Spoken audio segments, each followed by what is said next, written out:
playing with a substitute anyway for Loki W. Yeah. It is the fact that Vraker's been really good for Loki W Yeah. these past couple of weeks. Like the focus on Apollo, we've seen him a little bit. He seems to be fine after the nerfs that he had, but it just feels that Vraker's a very good, like, laning, find an advantage and really start to push with it player.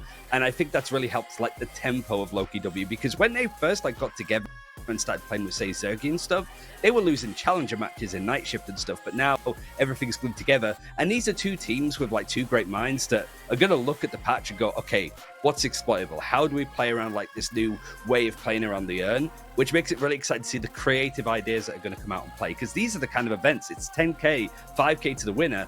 You're not going to hold any like punches when it comes to some of these ideas on how to play around the urn, mid-boss, the new objectives. Yeah, and without further ado, we're going to stop yapping, send it over to the cast as we get ready for the game 1 of the grand finals. Thanks for watching, guys, and we will catch you soon. Off to the casters. Thank you, Deathy. Thank you, Ryan. It's HD Philly B. It's Soren Markov, and you are tuning in to the DSI number 4 Grand Finals. What a draft. Vindicta last pick, Soren. That was something not on my bingo card. No, we haven't seen much Vindicta at all this weekend, but they did kind of target towards Ranger's hero pool in this draft. Loki W took away the Rim, they took away the Ivy, so melee groups were under a bit of pressure to find something for him, and I'm assuming that Vindicta is going to be that answer, but it's going to be a rough game for him, because we haven't really seen if it's going to work out at all. There's a complete unknown coming in here into such a big game. Lots of question marks for sure. I mean, do they go kind of gun build? Do they go spirit? Just kind of throw in the stakes and the crows onto the point? Do they just try to assassinate people who are contesting over the urn? I mean, there's so many possibilities, which is one, why we love the game of Deadlock. But when there's money on the line like this, 10,000K, I don't know if you want to do it, but it is game 1, so you've got some room to play with. The devs did touch on the lanes a little bit, Soren. I mean, the Vindicta Abrams has been a tried and true, but John and Abrams usually go mid. I mean, there's a lot of opportunity there. There is. It's going to depend on how melee creeps prioritize hero synergy versus player synergy. We're talking about the carry and the support wanting to go in there together. We're going to see if that's going to be the case, or if we get something like a classic Vindicta Abrams. But you're seeing how these will shake out. It is going to be Obikim on the Ivy, as we were kind of thinking. I was sitting back there going, thank goodness, we don't want to see Gun Ivy in DSI finals. That would be justification for all of my Eternus teammates throwing. But yeah, kind of as we expected here for the rosters. Ranger, yeah, Vindicta.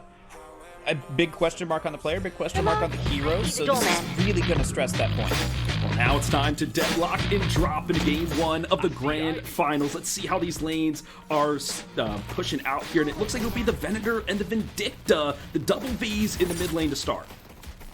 Ven and Ven going up against Loki W here. That's it's going to be an interesting one to come, but yeah, that's not what we expected at all. We thought either Saya would be here with John, or would be with Ranger. And instead, Saya is off on the right side with the Celeste going up against a very tanky duo in the Rim and the Victor. So very tough for him to get any sort of damage onto those two. And over here in mid, you got Hoot and you got Zergy. That's a pretty deadly lane on any hero, but on Doorman and Viper in particular, it's going to be rough there. But that is the all-important lane in this patch. 100%. I feel like Hoot is probably breathing a sigh of relief that they can finally play the Doorman, because they've been stuck on Victor duty for a long while, and that's a great priority in the lane, which then will allow Zergy to farm. He's normally not in these mid lane scenarios. He wants to be on these side lanes, getting as much farm as possible, and really, taking it to him. We know if he reaches that critical mass, he can carry the game.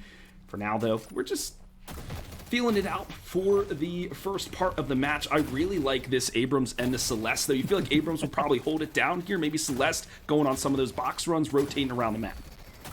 That feels likely. It could be the reason why they went for that combo, is just so that Celeste can go into there to mid to help get it choked down. See the chunk down coming in on Obikim, who tried a really cheeky melee cancel there with the stone form, but as no parries coming through today, as Ido is going to be on the silver, and he's someone that we've had our eye on the last couple of weeks as someone who, maybe isn't comfortable on this role, but he's really showed up this weekend and has been a playmaker for melee creep so far. So he's going to need to repeat that here, as this is, make or break. I know, it's got a lot of fans and a lot of haters, and we'll see if the grand finals will convert some people to his side. I like the silver pickup for him. A lot of good soft CC, as we said, some slows, disarms, things of that nature, and pairing that with the Billy, I just feel like that's a hard lane to take down. This Shiv Ivy, though, that's not one we normally see, Soren. You feel like it's almost like a budget Calvin Shiv kind of lane.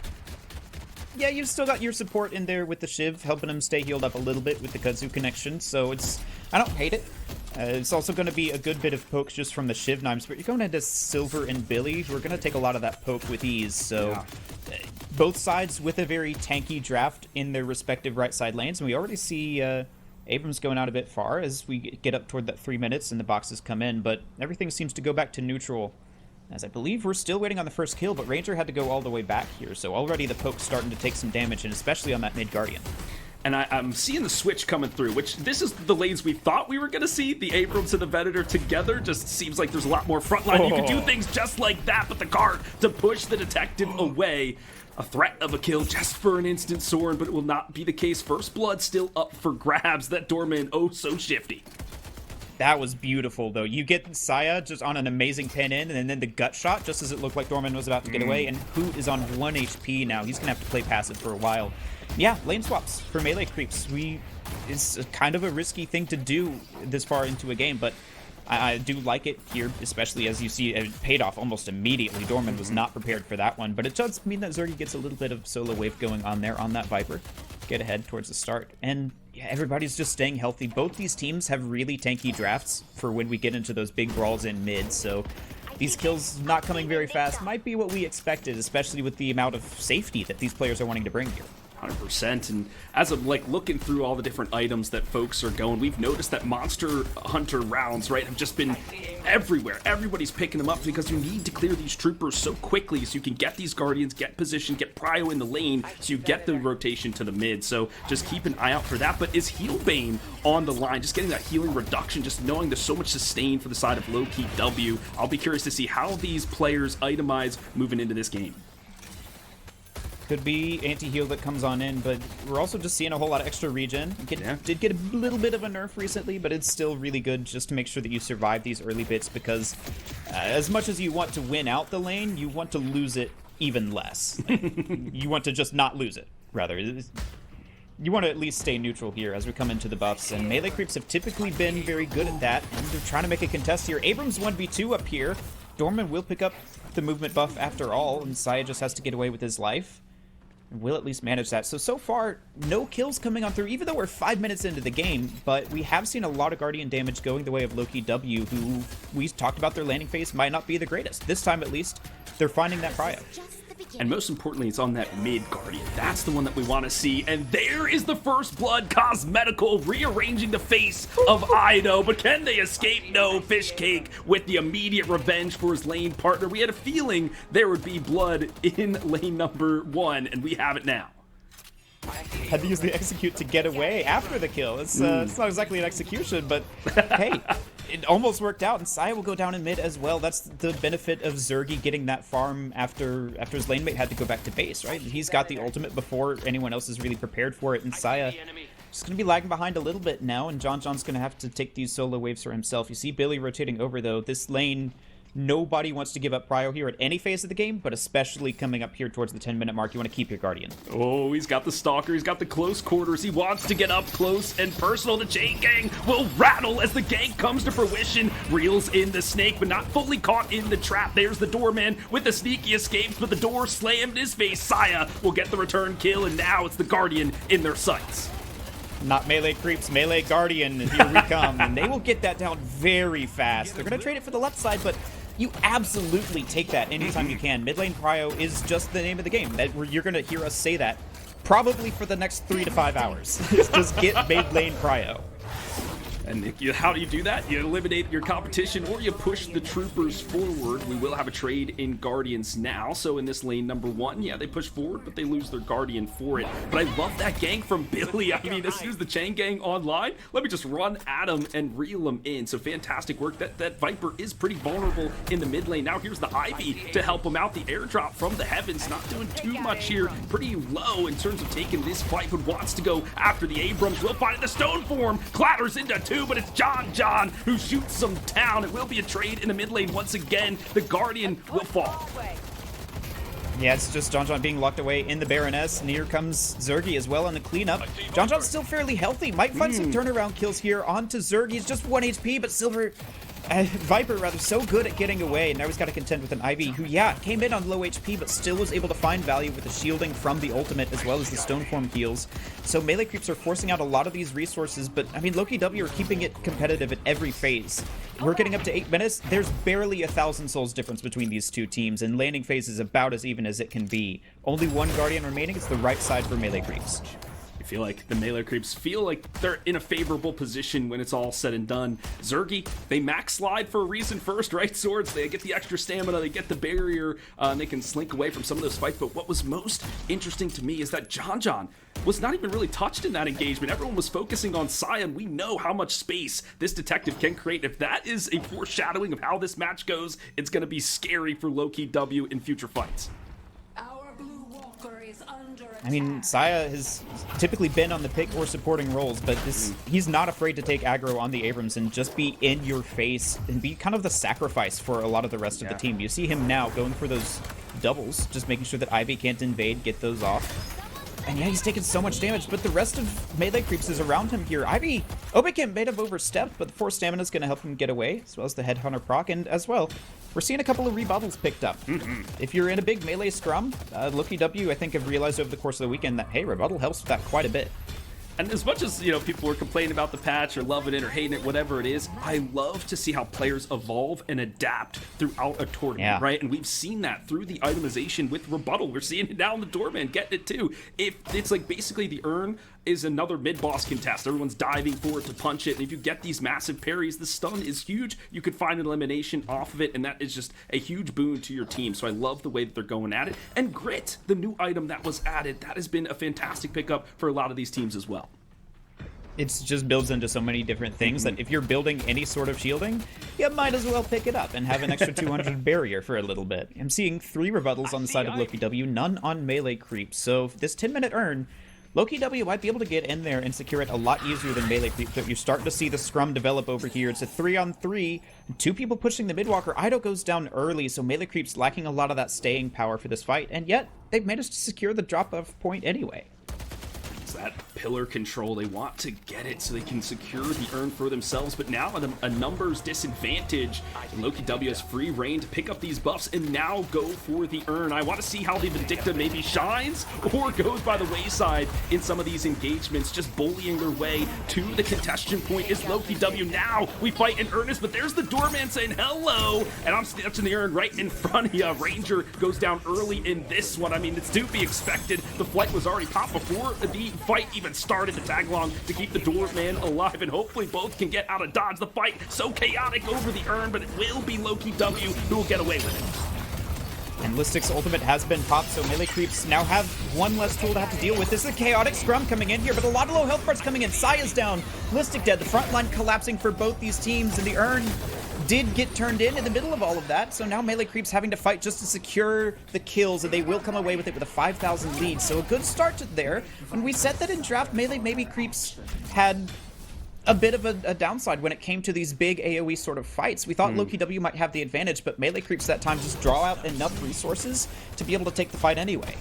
And there's got to be some sequence to how you approach these fights. And we saw it from Loki W there. It's like first we go in with the Kutsu bomb, then the nap time's tossed in, then we've got cart, then we've got reanimation to explode everything, and then the Viper's just throwing daggers from the backline. So there is a sequence for Loki W. Melee creeps, since they were behind, didn't get their full sequence online. The seismic impact still available for Saya to use. They were just caught flat-footed in that engagement. And they'll get another chance as Loki W have cleaned up some jungle and brought things back here. And you're starting to see kind of the downtime that we get between urns. There's not much to do at the 11-minute mark if you're not fighting over that, and everybody's just kind of backing off, taking jungle. But you'll see, I think, Loki W start to spread out a little bit in these phases, whereas melee creeps have a bit more high mobility. They're going to be looking for some of these ganks potentially off the backs of Saya or Ranger, and or even Ido on the silver as well. You got the Bola to be able to pick it up. Hoot, on the meantime, is going to have to help rotate the team around to places. You see everybody stacking on right side to try and find this Guardian. They're looking for the weak point to try and catch melee creeps off guard. And on the flip side of the map, the Venator versus the Victor. Those two just farming up. We've seen how detrimental a fed Victor or Venator can be, especially on these pilots like Listic and John. For now, though, a fight will break out, this time close to the mid-boss. Instead, the Lycan Curse will howl across the Cursed Apple, and Obi Kim will be the snack for the Lycan. They take down one. Lock in the Baroness, I believe, is the detective, and that's a good pick-off for them. Now, I believe the retreat horns will be sound. The Sapphire Flame needs to run for the hills. The fight not their way. And Zergus coming in here might be able to clean up Saya as he has dropped down to half HP. Gets a couple of those daggers, and he's starting to stack up all of that bullet damage, and it can really hurt, especially with the buffs to Viper recently. Saya not going to be able to make it out of here, but things just continue on. We're brawling over nothing here, really. There's no objective for either team to face. As long as you can get kills, though, sometimes it doesn't matter, and so Zergy having to hide for his life here. It's really the battle of Zergy versus Dew at the moment for these early game tempo sorts of carries. Celeste versus Viper, whereas John and Listic are looking to scale up for a bit later on. And, I mean, everything's happening in all three lanes as we got Dorman coming over here, who's been trying to take this Guardian the whole time. And I think, Soren, that's why the fans love this patch from a viewer perspective. There's just action nonstop across the board. I love to see the health bars toggle to and fro. This Vindicta, I mean, wants to scale a little bit, right? The assassination stacks. I saw the Alkfire and the Heal Banes just kind of reduce some of that healing coming in from the other side. I'm still looking at Ranger to see how they make an impact. For now, we've got the dynamic duo hunting down another victim. This time it's the Unicorn, but how shifty is the Acrobat? She makes a grand escape as per usual. Now the Stone Form will smack into the ground. I don't believe it gets a stun, but Billy is okay with being in the fray, gets blasted, and gets the hell out of there. There's no way Fishcake should live there. You use the nap time just for that from Havocs. He's not going to have it up now for at least the pickup of the 15-minute earn. So that's a crucial resource denied. We're talking about the sequencing of these ultimates and how that needs to be a key factor for these teams. If you're missing resources coming into a fight, you maybe have something on paper that works, but you have to adapt each plan to the situation, right? No battle plan survives the first 5 minutes of contact with the enemy. Right, and so now Loki W have to plan around that. Maybe you're looking towards Ebola to start things off, but you'll start to see teams rotating to the mid and to the left side of the map now as we're getting toward the 15-minute earn. Billy kicking things off. As he rightly should, the chain gang will connect onto a couple. No big fish reeled in. The Lycan Curse has been brought upon the battlefield once more, and just shredded is Listic. He drops a bag as well. I mean, this Lycan is so damn tanky in the midst of the fight. And Loki W don't have the numbers there to be able to continue. They just have to settle for getting the buffs. It's movement and vitality. Yeah, okay. It's going to be something. But now melee creeps get to set up for this earn. Really only contending with the Ivy and the Viper here. And yeah, there's no way that you're getting away with that one. But actually, Ranger might be in a bit of trouble here. He's not got the flight online. Be able to get away immediately. But the rest of melee creeps are here to contest anyway. And Zergy decides it's better off farming some troopers instead of contesting the earn as the lone Viper. So the control will go the way of the melee creeps. They did get one. Now they're looking to pick up the second. Just a quick little carry. Okay, all right, you guys, let's get it over there and see what happens next. But all the ultimates for melee creeps, at least some of the most impactful ones, are available. I want to see what their sequence is in this fight as it is about to kick off. How will they go in for the slam of this earn? Over the top goes the Abrams. He lays it down, but the earn picked up by Hoot immediately switches sides, and now a full-on battle on the bridge set to the Baroness is the detective. He'll be able to get out of that, but no CC from the Burly Man in this one. The Celeste firing left and right. Who's going to contest the earn? It's been returned by Loki W. Massive for the side in Amber. Huge, but the rebuttals, the exit frags, all go the way of the melee creeps. Ranger falls, but that's about it. And melee creeps are looking to turn this into a mid-boss. This is the danger of having earn so close. You got to win the fight and the earn itself. And so melee creeps still have a lot of their tools up. They've got the Billy Chain Gang to come in here. All they've got to deal with is Zergy, who doesn't even have a Bola to take care of this, and he's on low HP. So Loki W win the immediate soul trade with the rebuttals, just it's all stacking on the urn, but now melee creeps are going to have 4 minutes of tempo to be able to push onto some of these walkers. They're only just now losing that right side guardian, and that's been a crucial thing holding space for them this whole time.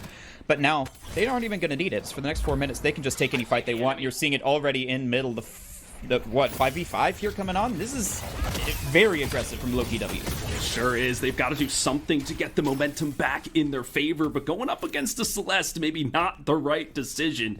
Soren, you and I, we both have some background in the hero shooters, and we know how impactful the ability resource allocation can be, and so too in MOBAs. And it seems like in this patch right now, having the abilities online is the most crucial thing. So in these moments in between urns, how do we force these nap times out, or some of these escape tools like your seismic impacts or chain gangs or whatever it might be, so that way when you do go into the fight, you don't have that secure repetition that you've been practicing. You have to change up your battle plan in the midst of the fight. So look for that as these teams are vying for positioning and farm across the map, for them to get out these crucial resources.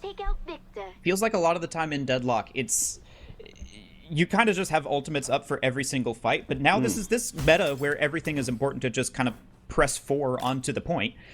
Is it time for teams to start practicing this? Start kiting things, backing out when people use cooldowns, and intentionally going in just to bait things here as melee creeps are looking for something, seeing which resources can be traded. So far, no big cooldowns expended, and Loki W will be able to get away. But yeah, the more resources you're able to save for these big fights, the better a plan you can have coming into it, and just talk to your team about it. Make sure you know, all right, we're starting with the nap time, we're starting with the chain gang here, start dragging away Loki W members, and melee creeps have found the engagement they're looking for. Oh, the T-ball tossed up and knocked down by the batting Billy, but still has to lose a Rejuve Crystal as this Listic Victor is so damn strong. Aura of Suffering just annihilating people. Can they get the first life away from the zombie man, the Frankenstein's monster, standing tall within the fight? A second Rejuve Soren has fallen, this time off the side of Ido. The defense it holds. They're taking the right side walkers, this is happening, so melee creeps are kind of gambiting away their rejuves for just a little bit of objective pressure. They haven't managed to get anything out of Loki W life trade-wise. A couple of ultimates, yes, the nap time now expended for Hapex, but Listic is so tanky on this Victor. There you go, there's the shocking transformation popped, but Zergy comes in, cleans up John, and this is looking worse and worse for melee creeps who are instead just looking to take that mid-side walker. However, here comes Idorian, comes in with the Lycan Curse, getting a lot of big damage here. Listic goes down, Hapex is next to fall, and melee creeps have completely turned this. They just have the resources to out-sustain Loki W in this fight. And we were talking about this in the draft in the green room, Soren. We're like, as they were picking up character after character, we're like, these guys got a lot of HP. They got a lot of regen. They itemize for tank ability, and maybe that's how you get through this just cluster of a meta, a slop, if you will, over the urn. It's like, okay, we'll just survive everything you toss at us, and when the dust settles, we're still standing pretty healthy, and we'll just rebut you after that. So fantastic work here from the melee creeps. They want to maintain their DSI title here in NA. The danger with going for these big tanky comps is generally in Deadlock, a lot of tanky heroes are very snowbally as well. You think about Yamato, Apollo, even just regular, like, traditional tanks like Abrams and Billy. If they fall behind, it's very hard to have the tankiness to keep up with the damage. So look for those heroes to stay ahead, and if Loki W can pull ahead with, you know, a little bit more of their damage focus with the Ivy and the Viper, they could be able to shut things out on melee creeps. But so far, melee creeps draft working out as they're about 11,000 ahead, just making sure that that urn is neutral for this drop-off, where we'll finally see a big contest. Loki W down some ultimates, though. A lot of ultimates, namely the nap time and the shocking reanimation, just not fully online just yet, so they might try to stall before this goes in, but the urn will be dropped in its position. The ritual will be started. A flip for the punch. It now goes to the Hidden King, and this is just a whole-on mess. Bedlam on the bridge once again. The kills are flying left and right. The members are going down, slain amidst the battle, just being felled all over. And as the dust settles, so a sword, I don't even know who got the urn, just pure chaos in the mid. Melee creeps grab the urn, and they're looking to transform this one. Zergy stayed alive for so long there. That's what you need from your M1, but finally it will be a full team wipe as Do and Fishcake clean up here. Do on 26,000, the Celeste has been making a mincemeat of everyone that he goes against here. They're going to claim Mid Walker as well for this little prize on top of getting the urn, and melee creeps feel like they've really taken their first big lead of the game here at 20 minutes. And now they've just got to start closing things out. We talked about Zergy wants to be the one going late game here, but on the Viper, it's not nearly as dangerous. So you think about the late game threat is potentially a little bit more for melee creeps, as long as they don't fall too far behind. And that's just good drafting, right? A lot of times in MOBAs, it starts in the draft, and taking the Wraith off the board away from Zergy forces him to play differently on this Viper, which has different timings, a different build path, etc. And so it's been, it's got 9 kills, but okay, how are you going to carry your team later down the line? The other part of this is the ultimate economy for the melee creeps was in full effect going into that Urn fight. They didn't have the Baroness to lock the Urn carrier away. They didn't have the nap time to slow anybody up, and so all they could do was try to fire, and that just wasn't enough for the rest of the force the melee creeps were bringing. So you love to see it from the NA squad, but still a lot of deadlock left to play. It is. We're only 23 minutes into this, 22 and a half. Let's not get too far ahead of ourselves. We've seen some impressive comebacks from Loki W in drafts like this, and they're playing aggressive here. They know that they're behind. They're going to look to just deathball and try and get a couple picks before these important fights to get that lead a little bit further on their side.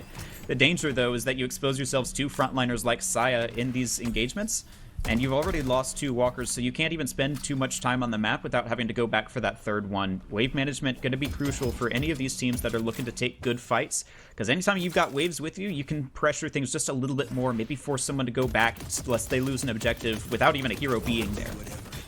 And this is also hamstringing them in terms of how they can allocate their souls. Is maybe they have a little bit more time before they have to sell some of those tier 1s or tier 2s to make room for better items, but still, with 3 walkers still available for melee creeps, that's also time that if they do lose a fight, they have to chunk through these walkers before they even touch the base. So good macro play from the melee creeps. And as we were panning through these characters, Soren, I thought I saw a Phantom Strike on the Victor. That's not what I see all the time. Yeah, but it's going to help a lot against this Vindicta. Phantom Strike forces people down to the ground, so Listic and Obikim also had the knockdown, so looking to make Ranger's life very tough. But also, speaking of the slot lock here, Loki W, we're talking about they picked up Rebuttal. That's a tier 1 item that you're keeping further and further into this game. As the walkers are denied from you, it's going to be even tougher to get those really strong items online. They need to start winning fights so they can get these objectives. You see them trying to make something happen here in mid. Hooch has expended a lot of resources, though, and melee creeps might have the sustain to come back into this. They get Hapex. Continuing on, that might be about all they get, but Viper's in the backline. It's like, do you want to continue forward without the Rem tagging along, healing you up, and as they retreat, they are being found out, snuffed out, and murdered in the streets of the Cursed Apple. Zergy the carry, followed by Cosmetical. Oh, it's all melee creeps in game 1. And they're looking for mid-boss again. 3 dead. This is the perfect opportunity. You can snowball it into an urn. I mean, you don't even have the doorman available to take you. You might sacrifice his life for this, but he's so tanky. He's got the healing booster and the rest of the locket online, and just the Infernal Resilience changes as well, helping him to stay alive here. And now you see they're trying to come back and contest this mid-boss, but there's just nobody, and melee creeps will take the second one. They know exactly how to turn a lead into a game win. It's just snowball effect, and the Ivy squash shoved into the locker and destroyed. The rest of the team will follow suit, and all the rejuves will go the way of melee creeps. There's a shocking reanimation, not shocking anybody. Hoot and Listic will be sent to the grave. It was a desperate attempt for them. They had to do something, but now the urn control for the melee creeps. A little bit of desperation for Loki W because they recognize that they've got to make a play. Melee creeps just have so much tempo right now in a patch where really it feels like it's hard to come back because you just get shoved out of the space. You see, even with 50% resistances online, Loki W can't get anywhere near where they would get that. They're having to shove all the way up to the mid bridge for that, and so they're just hiding in base. And now it really feels like an inevitability as you've got a Celeste who's 5,000 above Loki W's highest soul character, and Zorgy's far and away the lead on Loki W. So there's really not many people on Loki W who can contest the carries of John and Do at this point. Even the rest of the team also keeping up in souls. And this is kind of where, I don't want to say triple support, right? But Ivy, Hap, and Rem, and Dorman are this utility kind of characters. They'll fall off later down the line, right? Obikin with 7 deaths right now, not where exactly they want to be. And so as the game goes further, right, these John and Ido, they'll just destroy you if you even step into the fight just like this. The tag along to save the Rem goes into the world of dreams, and the slide from his carry will keep him alive for now, but who will they sacrifice on the back end? The seismic impact will just crush everybody in the wake of the detective, and Listing, with no reanimation available, will be sent to hell once more, and storming the base now are the melee creeps. You see that it's just the initiation power of Psy on this Abrams. He's so tanky with the plated armor picked up now, and he's constantly getting these charges. Zergy caught out of position, blown up immediately as melee creeps are always able to capitalize here. Saya is just the tip of the spear driving this team forward. Again and again, these charges are landing, and now melee creeps will get to assault the base. They're 50,000 ahead, 3 rejuves. I mean, this feels like it could be the quickest game one that we've seen all tournament long. I was just about to say that, Sword. Most of these games have been going 35 minutes plus, but the melee creeps, with both shrines dismantled, can go right for this first phase of the Patron. The Hidden King is now exposed, and they are just shredding through his HP bar. Doesn't seem like there's much left. I mean, what ultimates do you really have for Loki W to contest this? The Baroness will be the first to be utilized, but this Acrobat is so good at getting out of dodge. Takes a little bit of damage, and back in the fight she goes, and Hoot! Goes down, dude. Done did it to him, and the Hidden King is in a desperate situation. They're trying, the defenders, to keep the resistances going, but they will be toppled one by one by one. The melee creeps are hacking, slashing, and destroying everything in their path. And it seems inevitable, Soren. The game one will go the way of the Sapphire Flame. I don't think Zergy's looking to turn this anytime soon. Melee creeps with a pretty strong showing here in game one, as they, I mean, from the 10-minute earn onwards, just dominated every single objective. They had the plan in the team fight. Get Saya in there, get a charge, get the rest of our damage in there, and then I mean, you can't give this guy Celeste, but we've also seen that you can't give him Silver, so he's just been the difference maker this weekend. Truly almost an MVP performance throughout the tournament for Dew. We can't highlight him enough. I know Deathy and Ryan were highlighting them as well. So just fantastic work from this Celeste and from the team as a whole. They had a good game plan through the draft, and then how they executed. Soren, Ranger, I don't know if I saw... Like you sort of mentioned, I think that's why Victor and Silver were sort of picked as like these first initial picks for both teams, because Victor's 3 players from Loki W that could play him. Like who... Mystic, Vrake has been playing it as well. Same with like Silver. Fishkick can pick it up if they need to, but obviously they went for Billy. But I think it's just like melee creeps are going to be pretty comfortable with how this is sort of looking with the draft. I'm just like whether Loki W can try and find that lead. If it's even going out of the laning phase, you have to lean very much towards melee creeps being able to confirm that. Yeah. I think that based on these drafts, I would also favor melee creeps. Loki W have a lot of question marks to answer for in this draft. I mean, on paper, I think a lot of, they've got a lot of the things falling into place for them, but a lot of question marks that we haven't seen guaranteed performance out of, whereas melee creeps, very solid heroes for them. But we'll be seeing it very soon as we send it over to the draft. Take it away, Philly and Soren, and thank you guys. Thank you, Deathy. You are the boss around here after all. As we head into game number 2, a lot of questions, and Soren, maybe you and I have some answers. Bebop as the last pick. We've seen a lot of the Hyper Beam builds, and I was thinking maybe Tank Bop to add some frontline, because I feel like that's where Loki W might be lacking. Melee creeps took their frontline really far last game. Like, they were just constantly aggressive, pushing that frontline, running at you the whole time, and that was when Loki W had a Shiv on their team. So Loki W with even less to stand on in this draft, as you said, they're going to have a tough time standing up there on the bridge. But maybe with the Hyper Beam raining down on that, could be a little harder for melee creeps to stand up there. My big question is going to be, where's the damage coming from for melee creeps? Because you've got 3 frontliners, and yeah, Billy Abrams can do some damage, but they're more about just staying alive. Silver takes a little bit in the fight to come online. Doorman, not a whole lot of damage. Ivy can do some, I guess, with the kudzus, but you're mainly relying on John for a lot of the damage in these fights. So that's going to be a tough one for melee creeps. You don't have Dew on the Celeste this time to carry a lot of those early game fights. And if you try and go late, you're going to hear the boss music of Zergy Wraith on the other side coming in just as your Venator's starting to get online. So I feel like this is going to be a tough one for melee creeps in terms of like, how do we actually pull this to a win? Whereas Loki W, you've just not... You got to not fall behind on a lot of those urns. If you can bring the damage to get through the health pools of the melee creeps team, you're probably good. That's what I was going to say for Loki W. It's a bend, don't break kind of strategy. Wait until we can get Zergy online and we know he can shred through some of these tanks, especially if they don't have this snowball. But we've seen an Abrams run away with the games before. So as long as they can keep the detective and maybe the Lycan at bay, they'll be fine. But that is, a lot to be determined. But I love the way that Loki W did transition in this draft, right? They got the Celeste first, they protected Zergy by getting them the Wraith, and we know how prolific he is. So I love the adjustments. It's just those final two pieces of the puzzles, maybe a little bit left to be desired, but let's see what the rosters are bringing to bear.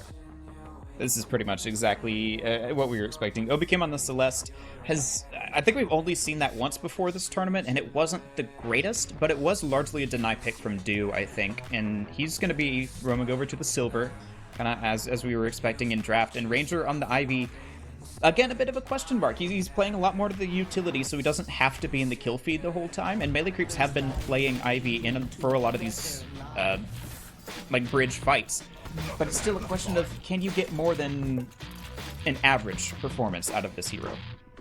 Well, there's no AVG in this game, Soren, so they've got to bring their A+ effort as we deadlock and pop into game number 2 of Loki W versus Melee Creeps. We're taking a look at lane 3 here as there's already some brawling going on. That's the Victor and the Rem versus the Billy and the Abrams. A lot of HP in this lane.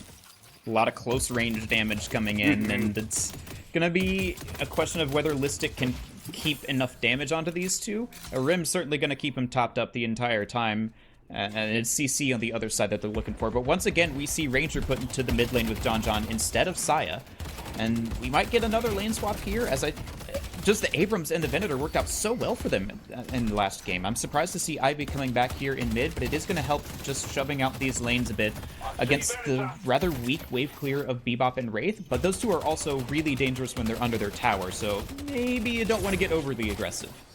That's why you get the monster rounds, right? Maybe help some of that clear early on. As you can see, Zergy is just destroying troopers left and right. How vulnerable is that Venator? We'll think about that question as we move to lane number 1. We see the Great Town and the Celeste. There'll be a lot of spirit damage going in here against the Lycan and the Doorman.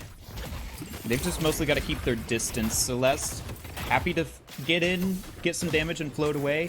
Silver and Doorman looking to really provide the catch in this lane. You see him already setting up with the doors. If he can use that door like on an upper level of a wall, you might be able to catch the Great Talon where he's not expecting it. So it's just kind of a game of cat and mouse here in this lane where Great Talon and Celeste just want to play their range and poke out the damage like this. They're losing priority in the lane. You could see how they were shifting Melee Creeps to get that tier 1 camp. As soon as it came online at the 2-minute mark, they steal those denizens away easy peasy. In the Great Town, as much as I love him, so very, very squishy. Has to play careful in this lane. Use those arrows to great effect. As we move back to the mid lane, Soren, the Venator, I feel like you get one hook, he's dead. Like, there's not much he can do in terms of escape. Yeah, all he's got is the gut shot to try and push you away a little bit. So John does have to play very safe, and Ranger gonna play the pocket as well. Well, not literally, not the hero, but he's got to at least make sure that his John can get away using that stone form. And there's the first kill coming in. As we said, it's Listic putting on the damage, and Fish Cake not quite enough tankiness to be able to survive there. On the other side, who going fairly low here. Yeah, he's not the tankiest early game with this Bebop, so he's looking to take a lot of pressure in this one. Absolutely, and getting some of those extra regens to keep themselves in the fight. Will we see another rotation after the first blood? Doesn't look like it. Bebop will be, Billy will be returning to lane 3. The Abrams will be making those rotations now for 3-minute mark for those boxes. That they've done that before, so we're doing it again as those BizCon boxes are being gobbled up across the map. They need Billy and Abrams. That's why they're in the safe lane, Soren, to get to the snowball rolling. The avalanche has to come through from the beefy boys, or they will fall behind in this mid game. I feel like that's kind of where they're lacking most of all in this draft. Talked about last game how tank heroes need to stay ahead, and that's definitely the case here. You know, Loki W have barely any tank heroes. Melee Creeps have them all, and if you fall behind, Zergy is right there on your heels, ready to take over any time that you slip up. So that is the name of the game for Melee Creeps, is just make sure that you stay ahead, but it's so risky, because if you lose one bad fight, one bad earned fight into a mid-boss, it can just be over from there. We've seen that story written and closed many times throughout this tournament. So Melee Creeps, they've seen the script. Hopefully they can rewrite one that's in their favor and win that $10,000 grand prize. We continue to scuffle this time. The bridge buffs will be arriving very shortly. So the teams are trading effectively. The supports, aka going after one another, just shooting left and right. It's actually a decent amount of gun damage from Ivy coming out there. Yeah, you see the doors being set up, just last camps being taken before they shove out this 430 lane. And this is some big damage coming out from Saya, but he gets parried in there, and now it's going to be a massive melee scrum. Saya does go down as Listic doesn't even have to melee to get in the damage on this Victor, so that's 2 rough deaths over there on the right-hand side for Melee Creeps, but they trade it back for Hoot in mid, which is where, again, you want all of this prio for the urns. So Melee Creeps, once again, just finding a little bit more prio there, even without the gank, and they're going to snag both bridge buffs as well. They lose Saya, but they get the bridge buffs, and I'm saying rebuttal value there on Listic. Get that extra amplification and do the damage to take down the beefy boy.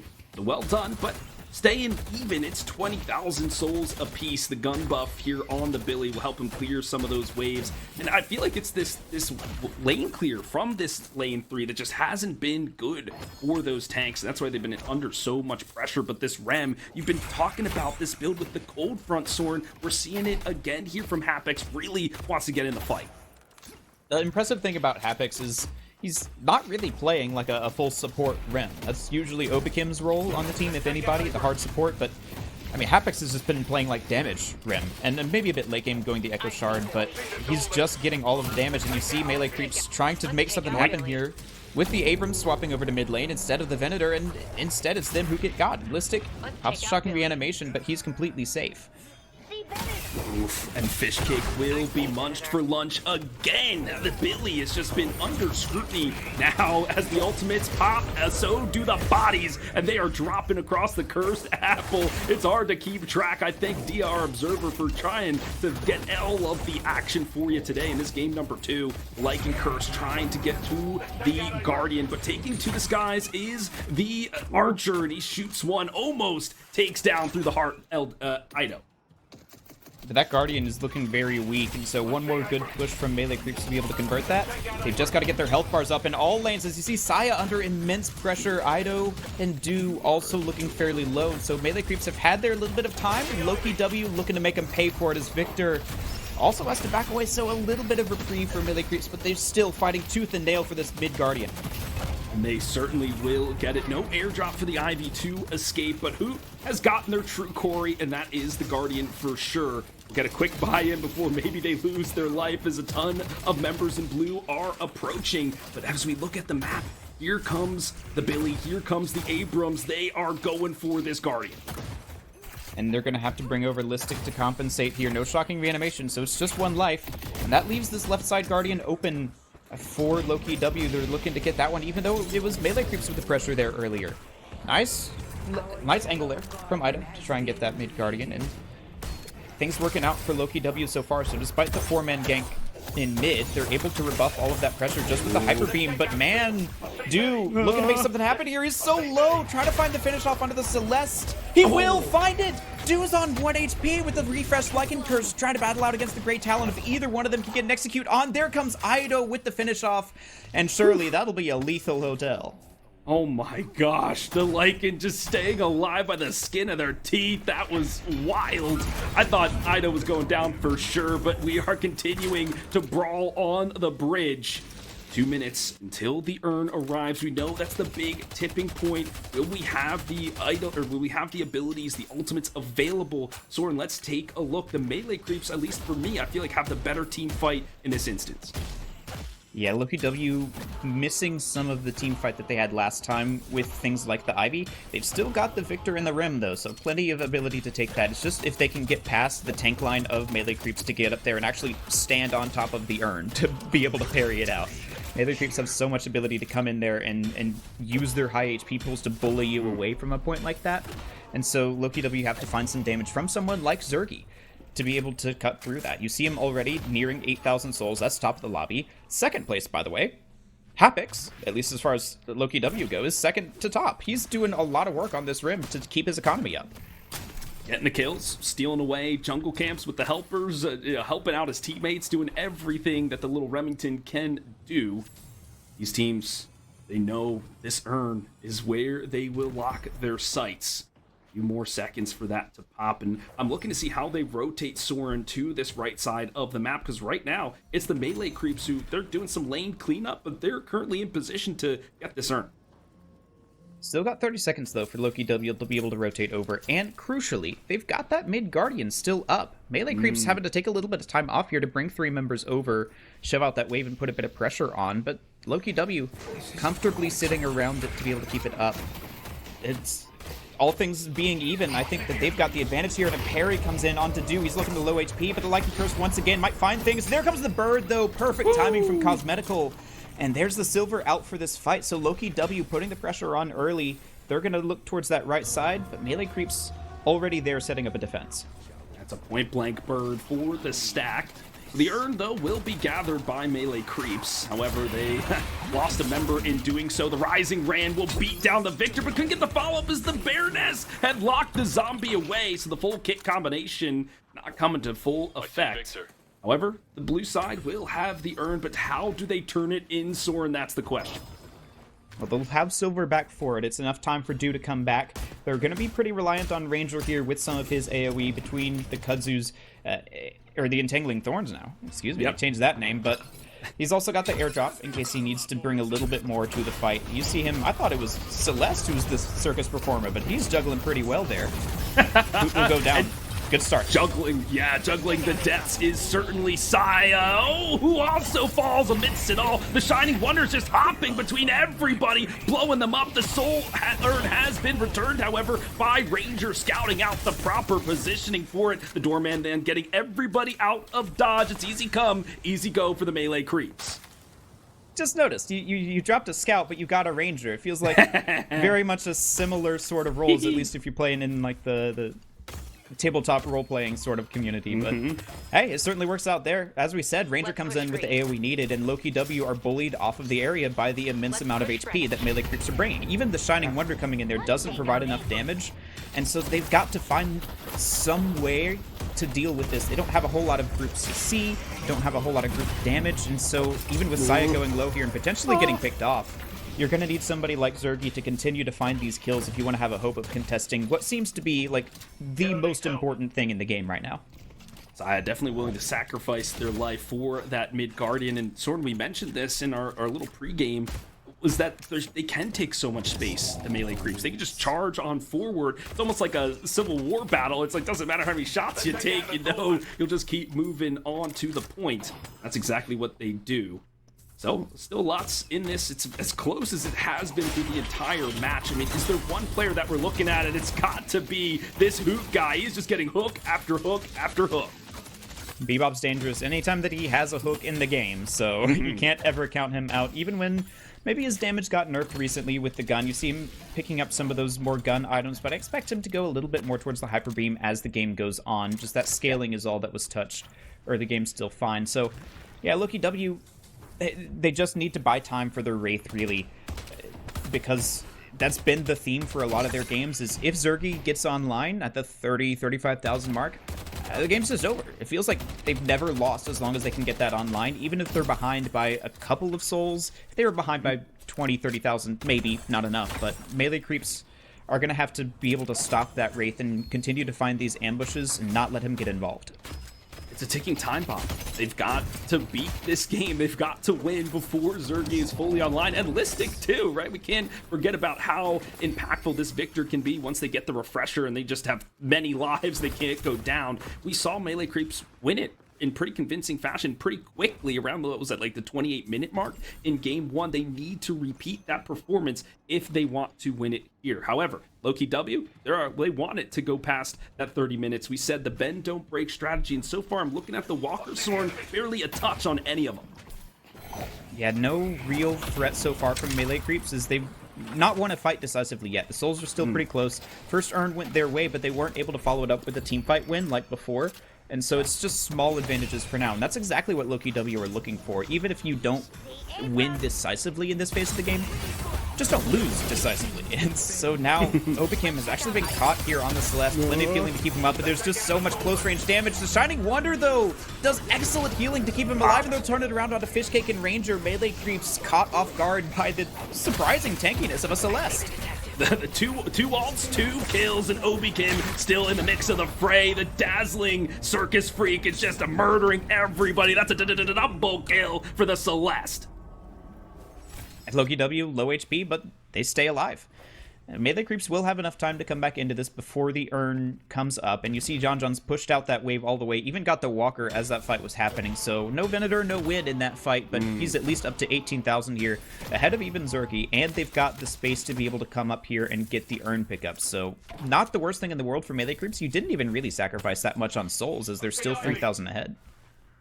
And do they now have enough gas in the tank for this urn fight that they used 2 ultimates in that engagement, right? Naptime and Shining Wonder, those are your 2 kind of your big AoE monsters. Really, you have the bird to kind of stun people up, but you need some follow-up from Zergy and the like.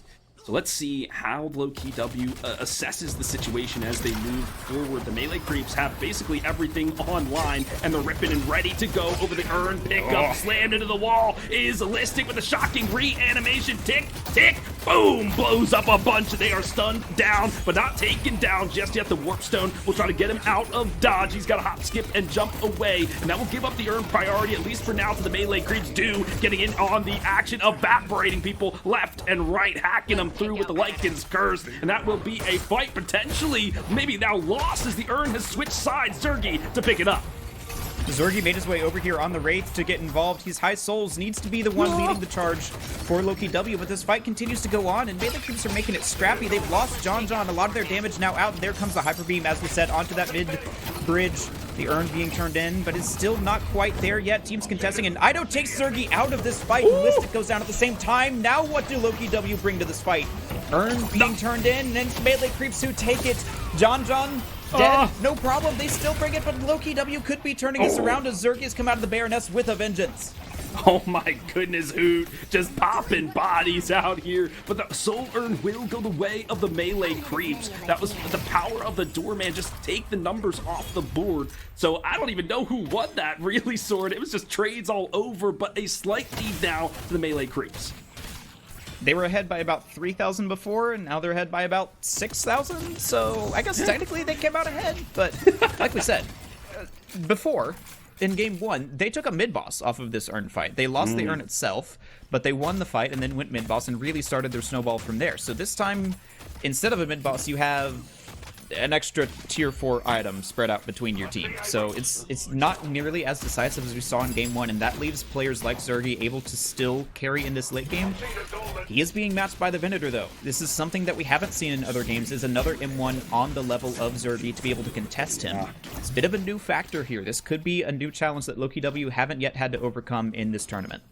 So when I want to see the gauntlet thrown by John John, just find Zergy somewhere on this map, just slap him in the face and say, we're taking this 1v1 right now. I want to see who is the best out here. Uh-oh, finding a slap in the face there is the Bebop, but over with a bomb immediately, and maybe that's the 1v1 that dude does not want to take, as now it's a 2v2 as the detective is here to turn around the charge, and it's the airdrop to save dude from a potentially dire situation. Wait, they're still going into this sword? How? They have to find a kill, and it will be onto Listic. However, he's got the shocking reanimation, which will pop once again, exploding onto the battlefield. The chain gangs will rattle once more to reel some people in, but they escape just in time. The Celeste, so slippery on critical condition, but it will be 2 that fall from the side of Loki W. The fight in the streets go the way of the Sapphire Flame. And you've not got your carry there. Zergy's off on a side lane, and unlike John John, he won't stay to get the Walker because now Melee Creeps are contesting the mid boss. You've got 2 picks. There's no nap time, no shocking reanimation, not even a bird to come in here. You're fully reliant on Zergy to be able to take this. Even if you give up left Walker here, Melee Creeps in a strong position now. Huge. The Archmother squad in full position now. Can they capture all 3 regions? Yes, they can. In desperation, Loki W fights into the fray, but Cosmetical will go back to the gray screen as they are deleted promptly. Listic is just a basically cannon fodder in the pit. Zergy too, but at the cost of 2 rejuves, you say that's a trade well worth. Potentially, I mean, you want to get those rejuves out as fast as possible, but really all you're looking for when you get the rejuve is like a free team fight. And so you essentially get that here, where you trade 2 Rejuves for a 1 team fight. It's just that Loki W have gotten that before melee creeps are able to take all of their objectives. So now they're looking to use that tempo, get this mid walker, and if so, that's pretty much all the use that you would have wanted out of the mid boss anyway. Maybe a couple kills coming in here, but Cosmetical pulls out the bird. John's fairly low, getting healed up. Whoa! Finds the kill onto Ranger. That's 20 bird stacks now available for Cosmetical, but it feels like Loki W just haven't quite had the start that they needed. There's not enough HP, and that's surprising from the melee creeps to really mount a siege on that mid walker. So, but they still have about 3 minutes with that 1 Rejuve crystal should they decide to try again. They might wait for this next urn sword because it's about to pop up in about 20 seconds. Might as well. I mean, Ranger going down there didn't use the Rejuve because he already had. Yeah. So, I guess the next thing, if you just want to look for a fight, is going to be over here on the right side. Trying to check my math here. Yeah, it's the right side. Loki W have already set up here to be able to get it, as it's pretty close to being a comeback urn. I believe it will be. Yeah, and the ultimates now popping, lighting up for Loki W. Nap time is the one I'm really looking for. Won't be in time as the snare is ensnaring. The detective is just stunned up a little bit, but now they dive right on into Listic, who will pop the reanimation again. Nobody caught in the blast zone this time. The seismic impact is huge. Gets down Hoot. They have to find the follow-up damage. They have to find it now. Hoot gets their wings clipped. It will be a 1-for-1 trade amidst the scuffle. Here is Hapix, has been good so far. Tagging along to find nobody. There's nobody here for the little Rem, and it'll be clawed and mauled into little pieces. It's the melee creeps who come out on top. This is actually a really important fight to me, even beyond just the scope of this one game, because this is the answer to the question that I've been asking all tournament long. Can a team that's just barely behind with the urn take a good team fight when they're taking half damage because of the urn mechanics? And the answer apparently is no. Melee creeps completely dominant here in this match, that fight. Even Ranger goes down, but that's kind of fine as he's the lowest souls on the team. And melee creeps, despite having to do effectively double the damage, are able to cut through it with the help of the Venator pure damage, taking onto everybody. So maybe this comeback mechanic really just isn't much of anything if a team can still be like just barely behind and still not be able to win a fight. Yeah, we were talking, is it like a banner of fortitude, you know, where you can just run around with it and feel good? It doesn't seem like it's quite enough. Soren, you know what I would like? As if you had the urn channeling, if there was like elevator music or something playing. Like, is you just like kind of waiting around for it to summon, or if each character had their own music to be played. I think that would be entertaining, as we saw them kind of lay that one in. Celeste, Obi-Kim tried to contest it, but really not much happening, and they were able to get another urn for their sides, the melee creep. This time, the Guided Owl really just scoping out where are the melee creeps and what is their next objective. They've still got this Rejuve for another 30 seconds, but I don't think that's enough time to really be able to take much of importance around the map. You've still got this Midwalker up for Loki W at half HP, and melee creeps. It feels like right now the plan is just to ambush Zergy anytime that you can. But right now it's Saya who's maybe out of position here. The rest of the team either going to leave him to his own devices or come in to help. He will make it out just fine. But Zergy has fallen behind at this point. I mean, John is at 28,000. Melee creeps as a whole are 23,000 up, 24. And they're confident enough to just get in here into the doubles, take a fight.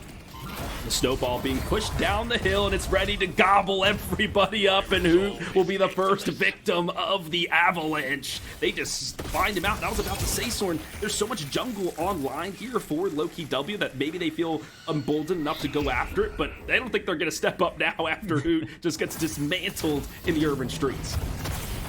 And melee creeps looking to take that into the mid-walker take. You got to contest Zergy on the right side, but they're well aware of that. Yeah, Cosmetical going down is a rough one, as now you're lacking even some of that defensive utility. Listic is at 18,000. Talking about tanks being snowbally, he just doesn't have the HP and the items for resistances to be able to stand up to what melee creeps are bringing right now. And there comes the Lycan Curse from Dew, and that's going to force out a failed Rem ult as well. The counterspell is just too easy to time onto that one, and so now Loki W really struggling into this one. They stayed competitive for quite a while into this, but now it feels like melee creeps are bringing the same amount of tempos they had in game one. NA Brawl, baby. We love it. This is what NA stands for. Just fight all the time, and that's how we succeed. But I have to highlight Idorian in this one. We were questioning, I mean, his hero pool was just kind of being shrunk through the draft phase. but being on the doorman, which we know he can play, has looked incredible in terms of getting his team out of some of these sticky situations, getting them into some of these engagements, has been playing this utility hero almost to perfection. He's on the lowest deaths in the lobby. That's what you want from your doorman. Only one catch so far from Loki W onto him. So as long as you're just staying alive, putting out your cooldowns when you can, those doors in good positions to be able to try and find picks, find safety, as you were saying, he's done his job. Like, it feels like everybody from Melee Creeps just has their exact role in mind for this meta and is playing it out. That's something that I feel like maybe other teams are slow to catch up on. When Melee Creeps' reign of dominance started, it was because they were the ones to really pioneer this like position 1 through 6 system. Maybe other people had thought of it, but it wasn't as much as Melee Creeps were able to take it to. Now it feels like they're developing something new for this meta specifically, and they're the first ones to, again, show us how it goes. Adapt or die, right? As soon as the patches come through, especially in the midst of a big tournament such as this, you have to, I'm sure these players stayed up all night thinking about it, talking to their coaches, being like, what can we do? Analyzing the number, and Obi Kim can do nothing but die as they are chased down once again as the urn will spawn across the map. And now you see Melee Creeps shoving that out just to make sure that Loki W can't even get those resistances that they had before, so they are on full retreat, as it seems like Grey Talon will at least be able to pick up a walker, but Melee Creeps now with the urn and mid-boss up, they've got plenty of fuel on the fire. They just need a spark in the form of a couple of kills to come in. Maybe Saya's the one to do it, but this is the exact kind of fight that they want. Their front line is engaging, and they've got the damage to back it up. Oh, the seismic impact, huge once again. You can't hook me if I'm unstoppable, buddy. And the shoulder charge right into the back line wants to go after Zergy. Has the tank ability to do it. That infernal resistance just so damn good. The Scourge is keeping them alive, though, doing some tickle damage amidst this fight. Saya, being a superhero, trying to take them all by himself, gets a nice book to the face. Read this, my friend. And Zergy will have his tombstone written, death by book, and the walker will surely follow. Ido not gonna fall victim to a double stomp again, as he's seen that trick before, and Melee Creeps with a very clean fight coming in here. They're only lose Ranger once again, as he just seems to catch the worst end of each of these. Loki W trying to pinpoint the weak link, but hey, Melee Creeps just like form a ring around him and say, alright, you got our Ivy, we'll kill the rest of you, that's fine. And now mid-boss free for the taking. Yeah, that's definitely the next person in the crosshairs. And look at all the folks on fire! Oh no, the unicorn eating the lichen, feasting for blood once more. Yeah, with that especially, and there's no ultimates, everything expended in that fight for Loki W. Sword. They can't even if they were alive, I don't even think they would want to contest the mid boss. No ultimates for Melee Creeps either, but once again you see Saya playing bouncer here at the doorway. Like, nobody's getting past this Abrams. He's got a full-time job as a security guard. Sure does, and I'm sure Sir Action Slacks is somewhere jumping up and down in his chair at seeing the Abrams in play and doing some crazy work out here in the Cursed Apple. Soren, is there a way for Loki W to get back into this? They're down about 25,000 souls. Is there something they need to do? The silver lining in the clouds is that Zergy has managed to almost catch up to John here. He's at 32,000 on this Wraith. He's starting to make something happen, but that's just barely ahead of, like, Saya and Do at this point. Yeah. So you're really going to have a rough time if you can make space for Zergy, which is really the tough part here, because Melee Creeps are the ones taking all of this space with the front line. But if you can have Listic, have Hoot be in the front line and draw some of that aggro, just let Zergy free fire in the back line, maybe something can happen. It's still a long shot, as you're down nearly 30,000 souls and 3 rejuves, but that is your window back into this. If you can just get one clean team fight headed here into the 30-minute mark and takes that urn, it's going to require a miracle, but only one. I'm glad DR Observer switched over to the Victor, because I wanted to see if they had the refresher online, because that would help creating that space that you talked about, Soren, and he doesn't. Elected for the Unstoppable instead. It seems to be an interesting choice, a little off-kilter from what we've seen so far. Well, it makes sense when you see the amount of CC that Melee Creeps have. You've got a Chain Gang to drag him out of position. You've got a Charge to drag him out of position. You've got a Baroness to lock him away in. There's just so much for Melee Creeps to carve their way through the rest of Loki W and get to Zergy. And I mean, with Listic already going down into his second form, even Zergy's not going to be able to help you very much in here, as this is not the kind of engagement that Wraith wants to be taking. Melee Creeps, again, they just have the tools to be able to dive you in and go right past someone like Listic. cowering under the walker, but you will not be safe there as the detective follows the tracks to get the kills, and it's Saya with a 2K. Oh, he doesn't even care. He's going beyond the base Guardians too. He's just murdering everybody. Fishcake wants a piece of the action. Will find one for themselves. Oh my word. Melee creeps on a tear. 3 extra lives, 3 extra kills. It's very difficult for Loki W to find anything now. A 5 out of 6 on Melee Creeps on Fire. Ranger, the only one outside looking in, but I mean, hey, if it gets you a championship ring, who cares? Hey, supports, I play support. Sometimes you gotta die for the vision or die for the pick, and Ranger's happy to do just that. And speaking of dying, those base Guardians, not long for this world. Maybe a desperate defense. 3 members for Loki W make it to Zergy. Just zapped back to the spawn brood doors. The shrines now are just being crumbled under the might of the Melee Creeps. They are hacking their way to victory. He's going into the spawn room. How do you kill this guy if he's just tanking base Guardians? Like, Saya is completely fearless on this Abrams. He's just standing here menacingly while the rest of the team takes down the Patron. That's insane. The first stage of the Patron has gone down. Where are the defenders? We need you, and we need you now. Finally, will he be felled, Saya, but that's only a rejuve crystal gone. He's going right back into the fray without a doubt. No defenders nearby. Let's see if they go for the absolute kill, but they spy who by himself has to warp back to the fountain just to survive. The rest of the troopers, the rest of the team will now be hunting down the Patron, the Hidden King. I feel like this game has got to be game, set, and match here for number 2. Melee Creeps, I mean, both teams adjusting in the draft, but the resilience of this team, man, I mean, how can you get a better performance on the front line than this Abrams? He is just constantly shoving back the rest of Loki W, and it's just a matter of time before the Patron falls. You've got to make it past 3 different frontliners to get in there, and so Melee Creeps, it feels like this is their series to lose at this point. Certainly is, and that's a victory for the Melee Creeps. One more, and they get the lion's. But I'm very excited to see if Loki W can make this Hayes wildcard pick, last pick work, find some momentum in this series, and if they do, maybe they can flip it. Like I said, Melee Creeps, very momentum-driven team in my opinion. So if you manage to get 1 win and you get a second, I'd say if Loki W tie it 2-2, I would probably favor them going into the 5th game. But, you know, we're a long ways away from there. Yeah, I mean, playing on ping, but Loki W are good at making the right iterations. It's whether Melee could keep up ahead of the flow and make this a very straightforward grand final for them. It's been a great event, only dropping 1 map so far against Florman in the upper bracket final, and it's been smooth sailing. So there have been a couple of, like, turning points. I would say that Lash, John Gun Lash should be interesting. It's been a while since we've seen it, certainly not on this patch. But let's see what the casters want to do as a breakdown. We'll throw it to them and see how this series could potentially end. Thank you, lads. And Soren, you were telling me that Game 3 is usually where it gets a tad spicy in terms of the draft, and it's been certainly a mix-up with the Hayes being the last pick for Loki W.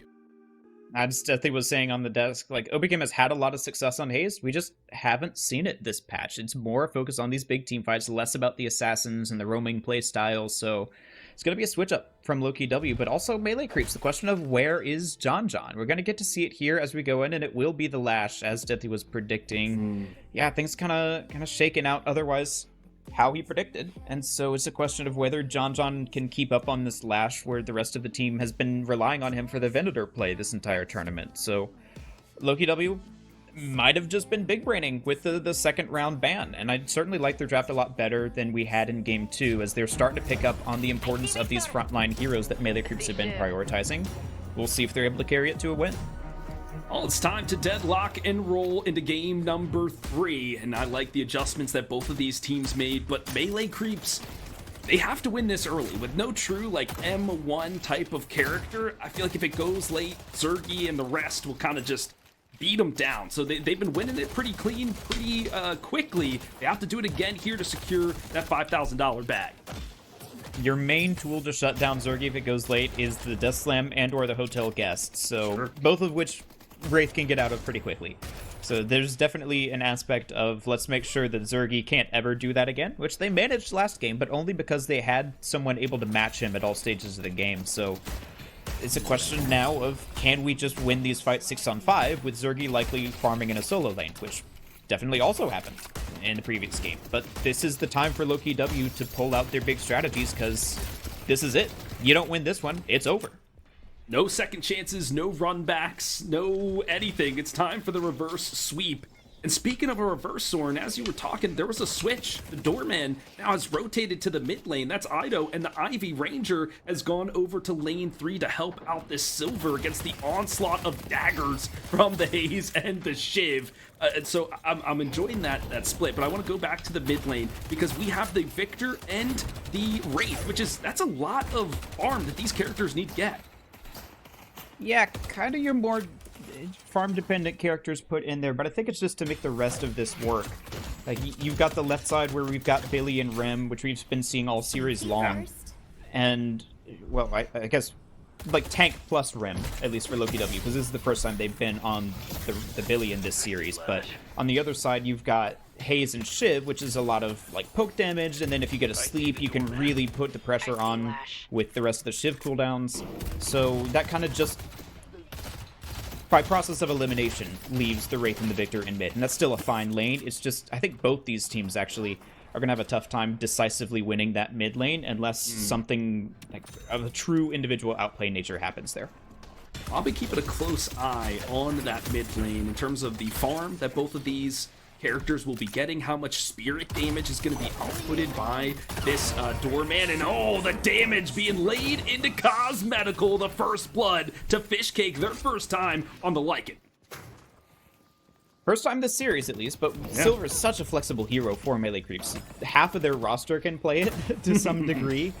I obviously do the standout for this team on that hero, but also his Celeste has been unstoppable all tournament long. You gotta think that that's gonna be the main tool for melee creeps to drive this early pressure. So giving the Silver over to Fishcake, that's still a capable player. You love to still be able to pass off a meta hero onto someone who's still good at it. So that's just the strength of this Silver first pick for melee creeps, is because it really doesn't give away their hand at all. We've been seeing a lot of quote-unquote roster mania over the last couple of weeks, and we've been seeing it in here, right? With two substitutes for some of the most veteran teams in the scene. It's about that depth of hero. As the roster continues to grow, there's more strategy, more bans, etc. that you need to be able to strategize with. And so you have to keep your roster flexible, knowing that Silver's good. We need to have somebody to play it, and then we can file it in afterwards. So it makes sense, do Ido, Fishcake, whoever you want can be on this character. But John on the Lash has been playing basically the Venator exclusively throughout this entire tournament, both weekends. I want to see what he gets done here on Deathy's favorite character. Yeah, we'll see. Lash is certainly a powerhouse in the meta at the moment, and Loki W have a couple of tools to try and shut down that Death Slam between the Haze Sleep Dagger and something like a Telekinesis from Zerky. So they've got tools to deal with it, but if they don't land those crucial cooldowns, then Lash is just such a strong character in the mid-boss area, as well as the earn turn-ins. So it's going to be just a question of which cooldowns you can play around, which cooldowns you can afford to play around in these fights. And with the bullying ability not quite there as much for melee creeps this time, you got to rely on other things. Now, this right side lane, we are seeing, or left side, rather, the Abrams gets a good charge and begins to chunk down some of this hero health pool from Loki W. Good tag long, though, to be shifty from the Remington, but all the while in lane number 3, it will be Obi Kim who falls, and that gives some priority for the Hidden King side to get both buffs to start him off here in game 3. That's fantastic work for them. The Gunman, you were saying, could potentially be out here. I don't think Ido will go for it, but with the opening rounds and the gun buff, looking to put in some damage. Yeah, that was maybe more of a John special, in case they didn't get anything else that he liked. I think I've seen him play one high-level game on the Gun Doorman, and that was months and months ago. But, yeah, just starting on gun items has been something that we've been seeing cropping up more and more. Just go early gun and then spec into Spirit later once you've got your 4.8k spike. That's something we've been seeing on Doorman, a lot of these other heroes. And so it's just this method of getting early pressure, which is certainly working out for melee creeps on this left side lane, as they've just got that Guardian down for free. Like, Listic had to back away. Hapix has been, like, happily farming away on the rim, but he's given up his Guardian for it. Yeah, we know Billy sometimes struggles with the clear, and so without his Rem there to help him out with some pillow tosses, etc., it's just full-on Guardian take. But we know the mid one is most important, but that will allow this Abrams to rotate. You can see him moving now, the Rem shadowing him all the while. They have the side of Loki W pressed up against their Guardian. It's only a matter of time before they make their move. Abrams is certainly on the case. He goes in for the charge, but gets turned around. Zergy has snuffed him out. And now the rest of the team will follow suit. It's just been bedlam in the mid lane. As we look over here in lane 3, they're still fighting all over. The Lycan Curse has been leveraged to find another kill, and this time it's Obi-Kin. And the Lycan Curse is stronger than the Bullet Dance, it seems, as they'll be able to take this right side Guardian fairly quickly as well. Cosmetical coming back in mid lane, Zergy went down after using the telekinesis to get the kill there. So it's a trade on every single side at once, and that's kind of where melee creeps want it to be. They want to force this action early before the Wraith can fully get online. You see Loki W already switching Zergy over to that left side lane to give him a bit of a calmer start. Just let him farm up quietly, and the rest of these lanes are going to have to be carried by the rest of the team. So now, mid lane, really the focus for melee creeps. If they can push this in the next couple of minutes, they'll really start to be able to get their snowball online, and Hoot already under pressure. Hoot, no! You've got to survive here. Does have the shocking reanimation should they need it. Realizes any open door is usually a bait for death, so they don't go through it this time. But John on the prowl, any moment could be disaster. The Sinners about to spawn, and I believe there's a couple Sinners that are on that left-hand side, Sword, and Zergy will be scouring for them, as he is also scouring for kills. Will take down Do.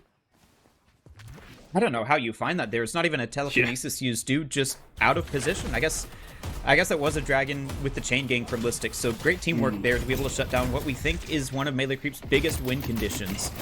They've got to keep him under control in this Celeste, as no team has been able to do this tournament. Melee Creeps only dropping a single map on their way here through the winner's bracket, so Loki W looking to take the second one here, as they just need to keep this going and not let these urns get too far away from them. John, immense amount of pressure in this mid lane. Just waiting for the proper moment to have the death slam, and I can't wait to call that one, Sword. It's gonna be electric for sure. But let's take a look at the Shiv and the Haze. I mean, what is their objective here? They've been being kind of beat up in this lane. They need to get ahead.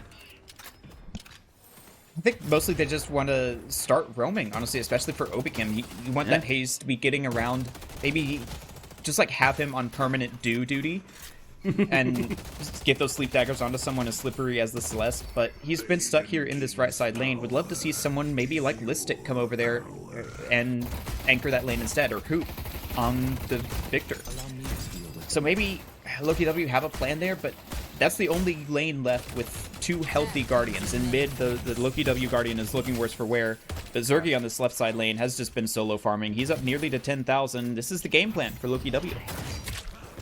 I thought Hoot was making the rotation, but ended up going back to base, and that's a lot of time wasted for the Victor, as their mid Guardian will fall.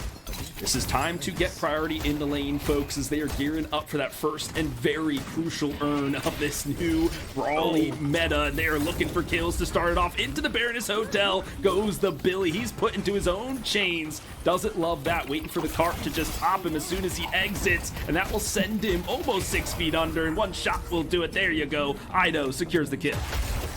And that's off the back of another beautiful charge from Saya. He's just all series long, making magic happen on the Abrams. And at 8,000, he's going to start getting active here. The Lycan Curse once again from Fishcake. This ultimate is just so powerful to finish off these kills once you get those stacks going. No way.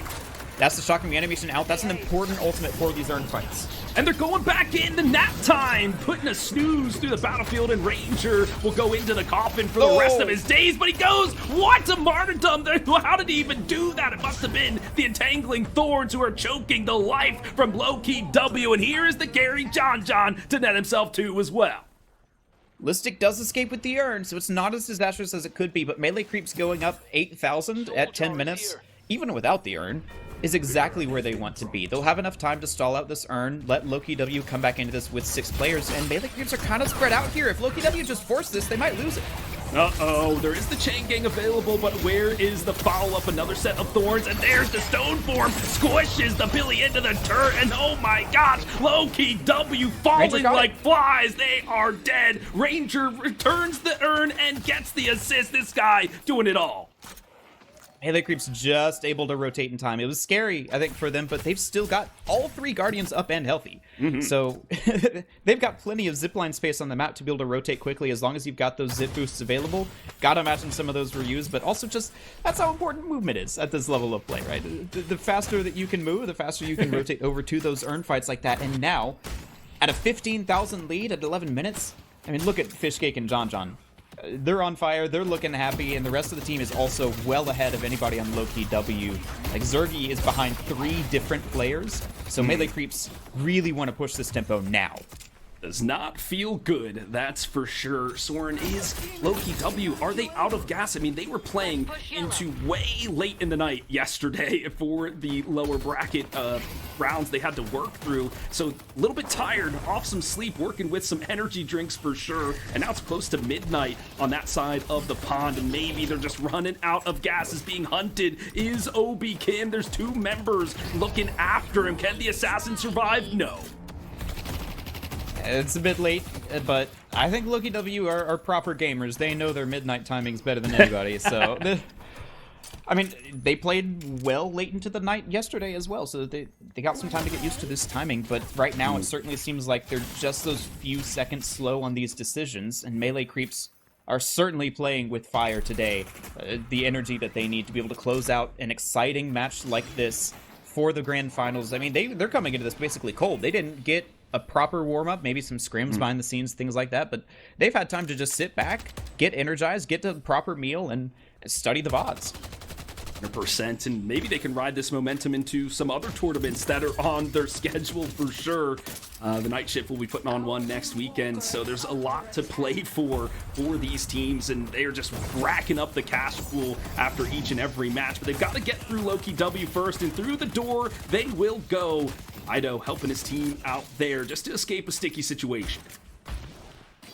Keeping so much space on this map with all 3 Guardians up. Like, there's not even a whole lot of space for Zergy to farm, even with all of Loki W stacking in mid. You see the pressure that they're putting on him with Dew and Ranger, just keeping that wave shoved up, taking all of their own camps, because the most important thing as a heavy farm character is to get into the enemy jungle as well. And, I mean, Melee Creeps, they're pushing the tempo. They want to get this catch here onto the Billy. 3 members of Loki W there to contest.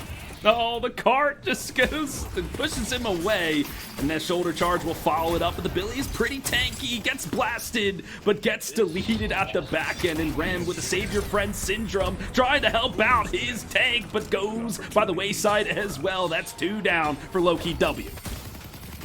This is just domination here. We thought maybe the Loki W team had a better draft this time, bit more tankiness, but it doesn't matter with the way that Melee Creeps are playing. They know exactly how to get you as far away from your team as possible. It seems like that's the name of the game. Just isolate somebody, use all your CC on them, make sure that they can't all contest you at the same time. So Zergy is having to play all the way underwater here. He has gotten up to 16,000, but so have Dew and Fishcake. And Fishcake and John John and Ido all deathless at the moment with more than 10 kill participation on each of them, so they're just doing so much here. 16 kills to 3. Disarming Hex and slowing Hex available for Ranger. I mean, if Zergy even steps up, it's every active ability just laid upon them. A couple more seconds until the next urn. You feel like low-key W, Soren, they have to win this one, or they will be really, really far behind. Almost insurmountable will be the lead. The bridge buffs will be first on the docket, so gobbled up quickly. But now contesting the urn is a bulk of the map. Everybody running for it. There is the Ivy waiting for the entangling thorns. A comeback urn if it's picked up by low-key W, which means they'll get those resistances. Ranger will be the first to snatch it and claim it for themselves. Great positioning, but no death slam. That one rang and went for the side of John John. It seems like, where's the blood sword? I was expecting it, and there it is. Fish Cake, the first to fall in this engagement. And Melee Creeps, they're the ones under the gun. Loki W charging forward, finding the eliminations they need, but Saya still standing tall amidst the fight. No bat will bring this man to heal. He stays alive for now, and in the midst of it all, the urn has been transferred in terms of possession this time. Hoop the one to claim it. Saya chasing him down, can't let the urn go the way of the Archmother's side. Still, we continue to brawl in the midst of the street of the cursed apple. The urn changes hands again as the players are slain in the streets. Still, my gosh, this fight almost seems to continue on and on. Saya is actually being a huge hero right now. He's just taking the urn away, buying the time for the rest of Melee Creeps to find another fight, because they're still ahead in souls. If you like, they should have the advantage in this fight. And Ranger may not have been able to take the urn far enough away before, but now it's far enough away that Loki W won't have those resistances. I will say that is a stay of execution for Loki W, a clutch win in that fight, but Hoot goes down now, and you've used all of your ultimates. Melee Creeps feel like they have the better neutral. As long as they can catch up to Listic here, they probably have a good fight. They do. It's Ido who just pops out the door and pops him in the face with a haymaker. Now it's poor old Listic with nothing to do but to die. Do is here to help lay in some damage. The urn, though, will scurry back to its original position, has not been turned in yet. Not just yet, and that's because Melee Creeps have been prioritizing this fight so they know they don't have to fight through those resistances when they get there. You see them shoving all the way up to that mid-walker. John's so aggressive enough to get stomped for a solid 800 damage, but he's just making space for the rest of Melee Creeps. Hoot has to go so far beyond his team to come and contest this urn, and he just gets locked away. There's nothing you can do. Look at that, and the entangling the turn-in, thorns, the cards from range, the nap time trying to sleep everybody. Oh, The so who sword, gets it? it's returned, it's stolen sword under the nose of Melee Creeps. But they really just want the kill so they can get the walkers. They find the victor, that's the first victim. This reanimation doesn't pop onto anybody. An explosion, just a tickle in the wind, and it's due. This is the man, this has been the protagonist of the story, hunting Hoot down. Oh, the dazzling Celeste, surely a wonder in the night. But Loki W get away with enough members that Melee Creeps can't follow this up with a mid-boss. Again, that's the play pattern they want to do. Whether they or not they get the urn. They want to get the fight, then go mid-boss, then really start to shove things in. So going mid right now would be fairly risky with 5 members still up. Especially maybe some of the ultimates coming into play as those have had time to start to reset. And that's about as best as you can hope for Loki W. They've evened this soul lead up to just 6,000 difference at the moment. And Melee Creeps feel like he really wanted that one back. The urn turn-in just took too long, and Hoot made a heroic play to be able to come in and snag that one away last second. Fortunate for low-key. They would say we've had that one in the bag, Philly, since the beginning, but we talked about how they needed that soul urn to stay in this one. 7,000 souls down, not that bad, right? You still have a guardian to take, or 2 guardians to take. If you get those, you'll be right back in the thick of things, but it's about the soul allocation. I'm looking at Zergy now, highest in the lobby, Soren. He's got a degree in agriculture from Cursed Apple University, knows how to clean up this map. They need this hero in the fight. And he is here at Midwalker. Hoot's been forced away as well as Do, as they're both on these side lanes just trying to, you know, cause some noise, make someone rotate away. But Melee Creeps really want to find a fight here, but they're losing their Lash, who's now on half HP, or 1 HP, has to go all the way back to base. So that little bit of tempo denied by Loki W. And yeah, Zergy is now maybe turned the corner, potentially. If they can find one more decent fight to get Zergy ahead, you feel like it starts to really become advantage for Loki W. Now that is, or a Walker rather, taken 4 Melee Creeps off the back of some clever door usage. But Loki W are kind of fine with that. They're only down 10,000 souls. If they can take this next urn fight, they'll really be where they want to be. And that's what they're gearing up for sure. And what I'll be espying is how Zergy plays in this fight. I know we keep highlighting him, but he is the carry. He's the one that's doing a bulk of the damage. So we talk about, Soren, these layering of ultimate abilities. Is it the Billy diving in with the chain gang, then followed up with the nap time to keep everybody in place, and then the reanimation to keep them stunned, and so on and so forth. But the question mark is, Obikim, what are they doing in these fights? How are they going to be the X factor they need the team to be? I don't know. There's nobody to isolate here for Loki W. He's just got to sit away and use the Sleep Dagger to deny some sort of ability. It's not going to be the Death Slam that time. I don't think. It doesn't actually manage to find much connection, and Saya's used the ultimate as well, but they happen to find Hapex in that fight. And now Zergy starting to come online with this Wraith. The Urn's being slowly taken towards middle by Hoot. It's just Ranger to be able to contest this one, but he seems to be enough for now. Melee creeps have had the time to rotate. They've got positive wave states, and they've forced Zergy away. If they can find this pick, it'll be huge. Saya comes in with the connection, denies the Urn takeaway, and Hoot just has to run for it. He's practiced shocking reanimation already. All of melee creeps are ready for this. Do says, I don't care about your reanimation. I will counterspell it all day, and all the kills go to melee creeps. That's the Urn. That's going to be a mid-boss, and likely these sidewalkers next to follow. This is the decisive fight we've been saying they need this entire time. Zergy not quite going to find his farming today.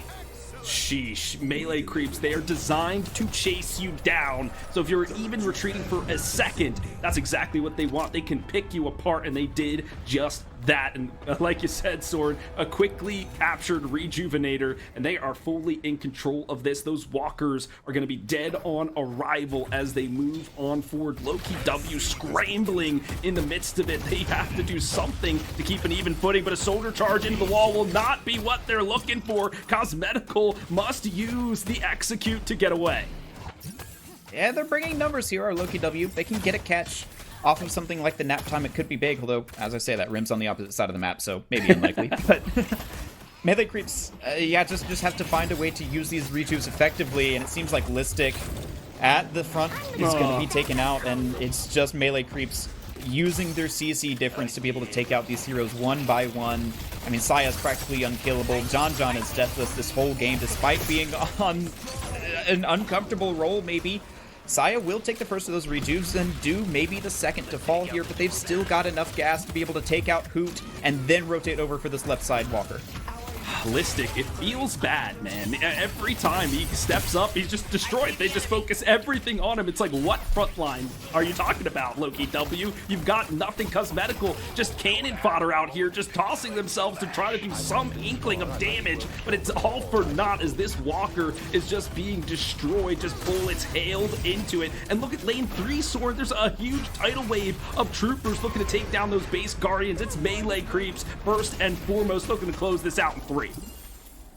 This is looking very dire for the European region right now, as melee creeps have made mincemeat of what we hailed as the best team at the top of this tournament. Yeah. Loki W were the favorites coming into all of this, and yes, they had a sub in Hapex come in for Vrake, who's been such a shining point for them, but Hapex, it seemed like, was getting good value against Floormen, who were another top team. It's just been melee creeps on this other level at the exact right time. We talk about who's been dominant in historical matches, but all that matters is that you peak at the right moment. And Loki W had their time with the R1 tournament. They were winning Night Shift for the next couple of weeks, but melee creeps, it seems like they just turned up the tempo, came perfectly baked at the right time. Love to see it, but still some work to do. Those base guardians still stand, and with the backdoor protection, the shrines can't be touched. They're looking for maybe one more opportunity. The urn will arrive in 1 more minute. You feel if the melee creeps win that one clean, it'll be all said and done. Soren, let's talk about the strategy of the team fight from melee creeps, right? How are they been engaging in this? It feels like it's been the seismic impact into the death slam, then it's just fish cake, you're just pelting them, and then when the liking curve pops, they go on through. I mean, what is the sequence of events you've been seeing? The main thing that I've been seeing from melee creeps is that they're putting heavy emphasis on getting one person away from the fight. It's a big death ball meta, it's 6v6, it's group up, let's run at each other. But melee creeps have been comboing like 2 to 3 different players CC into each other to try and isolate one person. It's been Listic a lot of the time, sometimes it's been Obikim or Hoot, but they're using the shoulder charge into maybe like a hotel guest or an Ivy Stone form. They're just trying to drag one person away so that they can take a 5-on-6, and you see them setting up for something similar. I mean, Ido looking for the door to let everybody in and call the charge, but Loki W not responding. But that's been the strategy. Walk one person away, and Saya has been instrumental on that on the Abrams. We saw earlier this tournament yesterday, there are some teams first picking Abrams. It seems like with this performance, that's been justified, at least with melee creeps.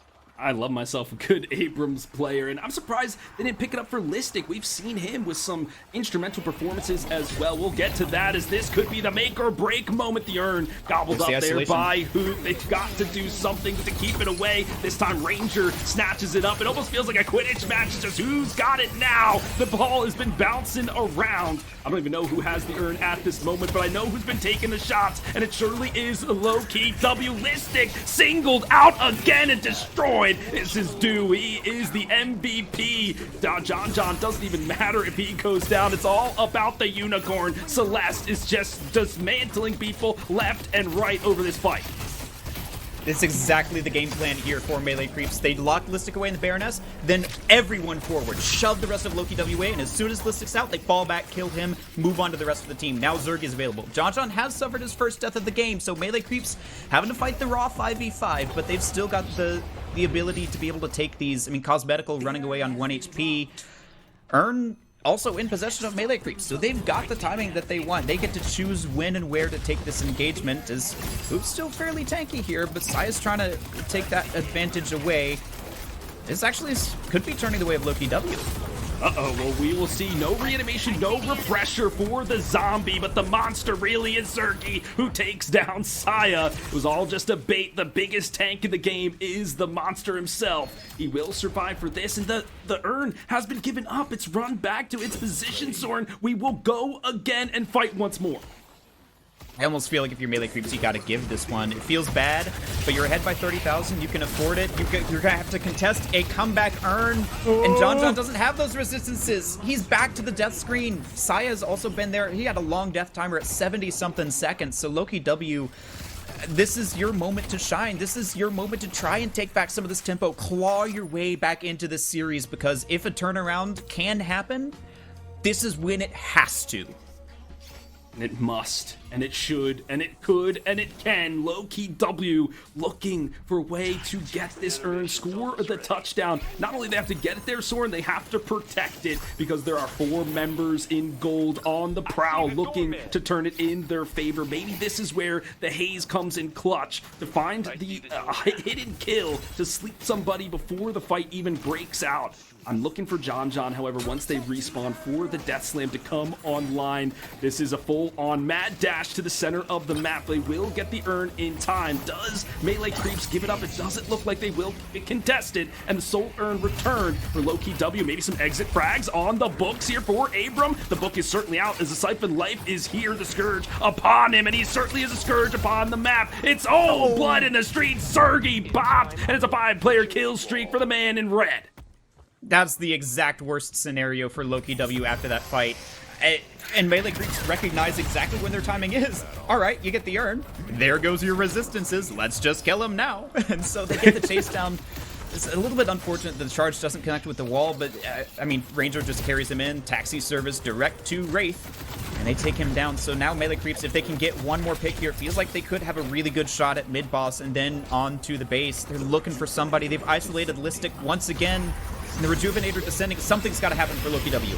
It's got to happen now. Can they get any steals? No. Obi Kim deleted. Cosmetical goes for it, but nothing happens. A desperate chain gang reels in 5, but there's nobody there. Who is helping the Billy? He does find 2, make it 3, but Hoot is here for support, but only to fall shortly after the rejuve's taken and expended immediately.